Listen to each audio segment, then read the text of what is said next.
Hello दोस्तों, कैसे आप सभी का स्वागत है मेरे इस YouTube channel health science everyone में। मेरा नाम दीपक, मैं एक हेल्थ कंसल्टेंट प्रमोटर। आज का जो हमारा टॉपिक है वो है आज हम हेल्थ के बारे में बात नहीं करेंगे। आज जो है हम किसान प्रोटेस्ट यानी कि फार्मर जो आंदोलन है, किसान आंदोलन है, उसके ऊपर बात करने जा रहे हैं कि जो भी हमारे पंजाब के किसान है, ठीक है, हरियाणा के किसान हैं, उत्तर प्रदेश के किसान हैं, जो सभी आजकल फार्मर प्रोटेस्ट कर रहे हैं दिल्ली में जाके।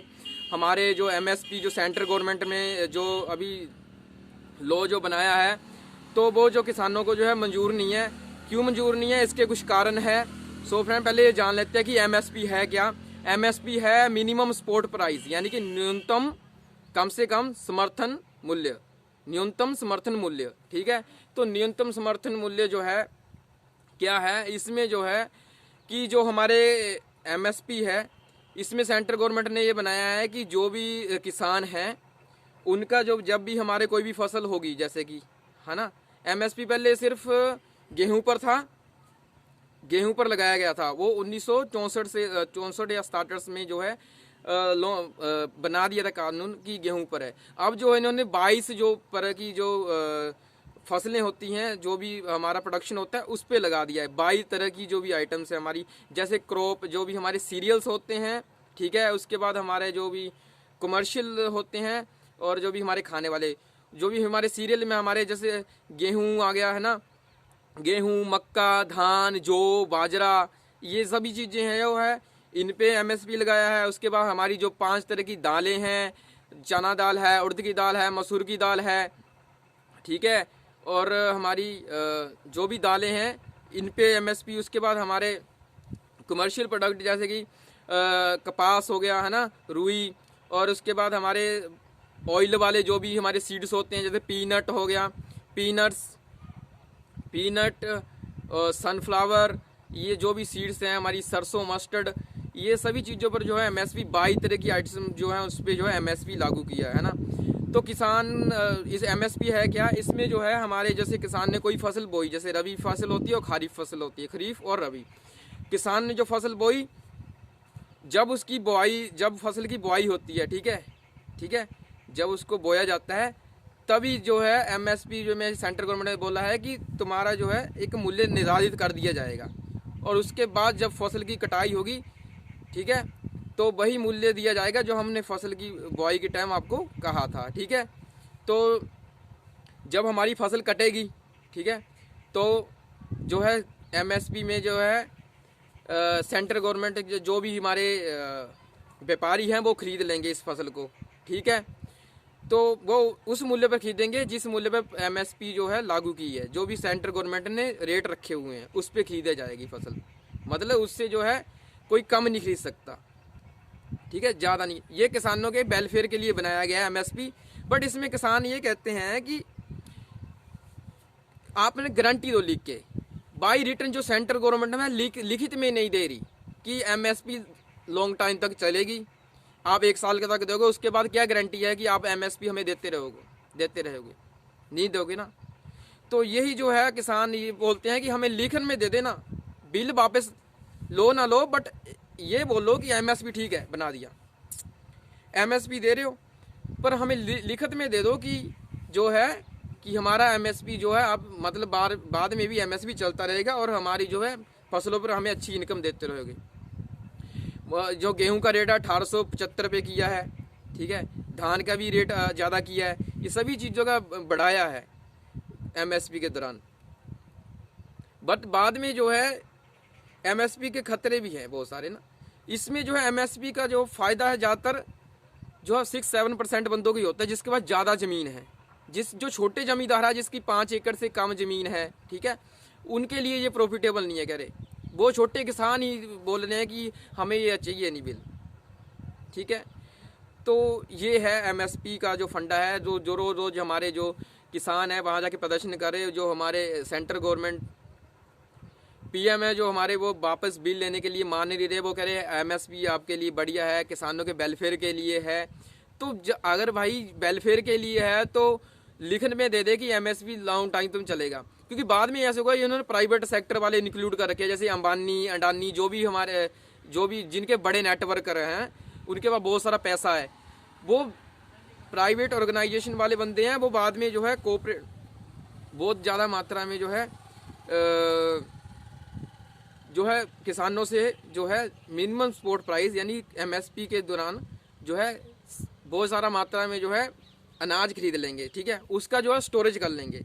इसके लिए प्लानिंग कर रखी है इन्होंने पहले ही, क्योंकि जो सेंट्रल गवर्नमेंट है, पीएम प्रधानमंत्री जो उन्होंने जो है अंबानी अडानी से जो भी है उनका उनके साथ लेन देन चलता है, ठीक है। कैसा लेन देन, उनकी रैलियाँ चलती हैं तो वो उनको बहुत सारा पैसा उनको सपोर्ट करते हैं, तो पीएम भी उनको सपोर्ट कर रहा है उन अंबानी अडानी को। उनके जो है उनको अभी जो है अंबानी जी को जो है अभी हरियाणा में सोनीपत में 100 एकड़ ज़मीन अभी खरीदी है, और उसमें जो गोदाम बनाने की तैयारी की जा रही है, गोदाम, क्योंकि वो किसानों का जो है किसान अनाज उगाएंगे और नाम चलेगा अंबानी का। एक ट्रेन है, ट्रेनों पे ऊपर जो है एडवर्टाइजमेंट पैम्पलेट्स लगा रखे हैं, अंबानी का आटा, अंबानी का सब कुछ, मतलब उगाएंगे किसान, नाम चलेगा अंबानी का। मतलब उनका सीधा एक्शन है बिजनेस करने का तगड़ा, और किसानों को अपने अंडर रखने का। मिनिमम सपोर्ट प्राइस मतलब कम से कम दर में खरीद लेंगे और कम से कम दर लोगों में पहुंचाएंगे, ऐसा नहीं है। ये स्टोरेज करेंगे और बाद में जो है उनको माल कोई खरीदेगा नहीं किसानों का, तो लिख के दे दे कि हाँ हम खरीदेंगे सामान, किसानों का जो भी हम उगाएंगे वो एक MSP लगा रहेगा और चलता रहेगा। ये लिख के नहीं देते। ये सेंट्रल गवर्नमेंट है, दोनों तरफ को होना चाहती है, कहती हाँ चलता रहेगा। ये भी नहीं लिख के देते कि नहीं चलेगा आगे।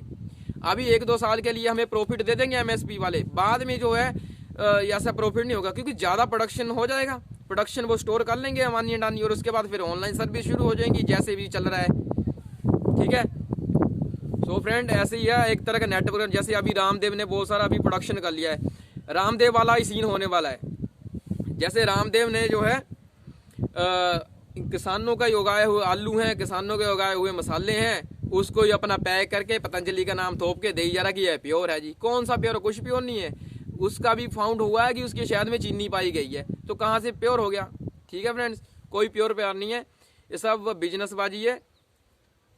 तो MSP जो है इसमें एक सरकार जो भी हमारे किसान हैं वो बोल रहे कि MSP दो। अगर किसान ने बढ़िया क्वालिटी के जो फसल उगाई तो भी वही MSP वही हमें रेट मिलेगा जो सरकार ने लॉन्च कर दिया, और जिसका घटिया होगा, जो जिसकी फसल अच्छी नहीं हुई, तो उसका भी इतना ही आप उसी दर में लोगे, रेट में लोगे हमारी फसल।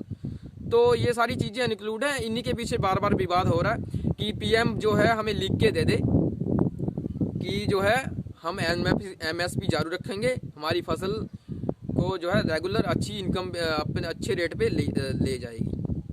तो लिख के देंगे, रिटर्न बाई दे दे तो सारा फंडा ख़त्म हो जाएगा। अगर मानेंगे नहीं तो हमारे पंजाब के किसान तो छोड़ेंगे नहीं, ठीक है। किसान अपनी हक की कमाई खाते हैं। और ये जो तीसरी बात आ गई, एक तो हो गया हमारे जो सेलिब्रिटीज़ हैं, कंगना रनावत होगी, दूसरा सेलिब्रिटीज़ जो पायल रस्तोगी है, जो रोहतांगी, जो भी पता नहीं क्या है नाम उसका, वो जो है अभी यूट्यूब जो भी हमारे सोशल मीडिया उस पर बोली जा रही है। कंगना रनावत जो हिमाचल से बिलोंग करती है, बरमाला, उन्होंने बोला है कि हमारी जो पंजाब की जो भी लेडीज़ हैं वहाँ प्रदर्शन करने जा रही, वो 100 रुपये में खरीद रखी है, 100 रुपये में आ रही वहाँ। अरे भाई, ये बातें उन्हें शोभा नहीं देती, ठीक है फ्रेंड। तो और दूसरी बात, पायल रस्तोगी जो बोल रही है कि जो ये किसान जो आ रखे हैं दिल्ली में, इन्हें फंडिंग कहाँ से हो रही, पैसा कहाँ से आ रहा, कहाँ से पिज्जे बर्गर जो भी हमारे वहाँ लंगर चल रहे, क्यों खा रहे, कैसे आ रहे? भाई, इसके पीछे कोई फिलोसफी नहीं है। पंजाब के जो बंदे हैं ना, जो सिख कम्युनिटी है, जो भी हमारे किसान हैं, वो जो है आज तक गुरुद्वारा में लंगर लगाते हैं और चलता आ रहा है। वो फंडिंग की बात करिए, जो अभी सिखों ने बताया कि 20 जो हमारे गुरु थे 500 साल पहले ही रख गए थे 20 रुपये की फंडिंग, वो अभी तक तो वही नहीं खत्म हुई, वही चलता है। किसान जो भी हमारे पंजाब के बंदे हैं, जो भी कमाते हैं अपनी मेहनत की कमाई, उसमें से 10वां हिस्सा जो गुरु के नाम पे देते हैं गुरुद्वारे में, तभी गुरुद्वारे चलते हैं और हमारी जो भी ये सारा सिस्टम चलता है। तो उसकी बात आती है कि फंडिंग। अभी केरला में बाढ़ आई थी, ऊपर जम्मू कश्मीर में कितने प्रॉब्लम्स हुई थी, तो उसमें अभी हमारे जो पंजाबी सिख भाई, उन्होंने कई जगह जो है अपने सर्विस दी है। हालांकि आउट ऑफ कंट्री में सर्विस दे दी, जहाँ तक पानी तक नहीं जाता वहाँ भी सर्विस दे दी है। तो ये बात करें फंडिंग कहाँ से आ रही है, ये सब बातें हैं एमएसपी लागू किया, ठीक है, उस पर रिटर्न बाई दे दे कि एमएसपी हमारे लिए सही है, बिल्कुल रिटर्न में दे दे कि हम एक्शन ले सकते हैं, लिखती में नहीं देते। तो फ्रेंड ये होता है एमएसपी जो है कौन लागू करता है। एमएसपी में जैसे CA commission of agriculture cost and price, ये जो एक कृषि एग्रीकल्चर का एक ऑर्गेनाइजेशन है जो पहले जो है एक स्टेट वाइज एरिया के अकॉर्डिंग जो है एरिया के अकॉर्डिंग जाके जो है हेक्टर के अकॉर्डिंग जो है एनालाइज करके एरिया को कितनी ज़मीन है उसके प्रति क्विंटल के हिसाब से जो है पहले दर को निश्चित करते हैं, उसके बाद वो सेंट्रल गवर्नमेंट को बोलते हैं एमएसपी, इसके बाद एमएसपी के लिए लागू किया जाता है। तो पहले commission of agriculture cost and price ने पहले एनालाइज किया, स्ट्रक्चर को देखा, एमएसपी ऐसे नहीं बन गया, इसके लिए बहुत सारी प्लानिंग हुई है, इसके पीछे प्लानिंग है, इस प्लानिंग को पहले बनाया, उसके बाद जो है इन्होंने सेंट्रल गवर्नमेंट को बोला और सेंट्रल गवर्नमेंट ने जो है अपना ये जो बिल लागू है। सो फ्रेंड, जय जवान जय किसान, किसान जिंदाबाद है, जिंदाबाद रहेगा। सो आज के लिए इतना ही, थैंक यू फॉर ऑल।